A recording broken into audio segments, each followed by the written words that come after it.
با ماشین به درس حاضر شدن فرزند منصبداران در تاجیکستان میتواند باعث از کار سبکدوش شدن پدر گردد.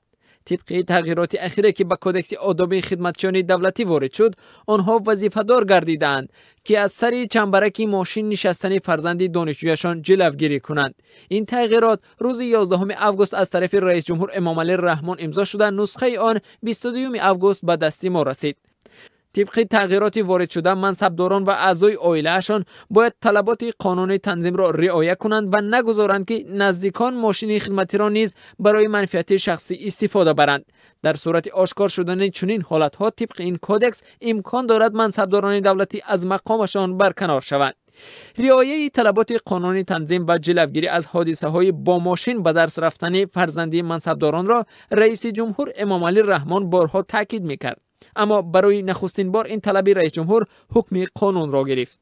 پرزیدنت تاجیکستان ماه اپریل امسال در یک جلسه حکومت گفته بود که برخی از فرزندان منصبداران با ماشین به دانشگاه‌ها رفته قاعده‌های حرکت در راه‌ها را ویران می‌کنند. به دنبال انتقاد رئیس جمهور، وزارت امور داخلی تاجیکستان در یک اقدام غیر مقرر نام بیش از 300 دانشجو را نشر کرد که هنگام رانندگی قاعده‌های راه را رعایت نکردند و یا برای چنین قانون شکنی تنبیه گرفتند.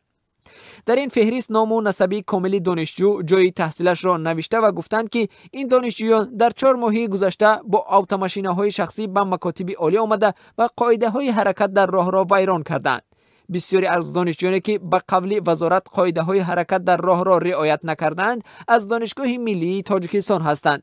در فهرست به خصوص نام دانشجویان فاکولته حقوق شناسی دیده می شود که به اعتراف خود دانشجویان جای تحصیل فرزندان ثروتمندان و از جمله منصبداران است.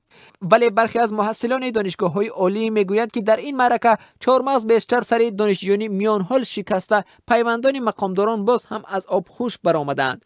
آنها میگویند دانشجویان میان حال اساساً برای آن با ماشین به دانشگاه می روند که بعد از ادای درس مسافرکشانی کرده برای روزگذرانی خود و خانواده پول کار کنند.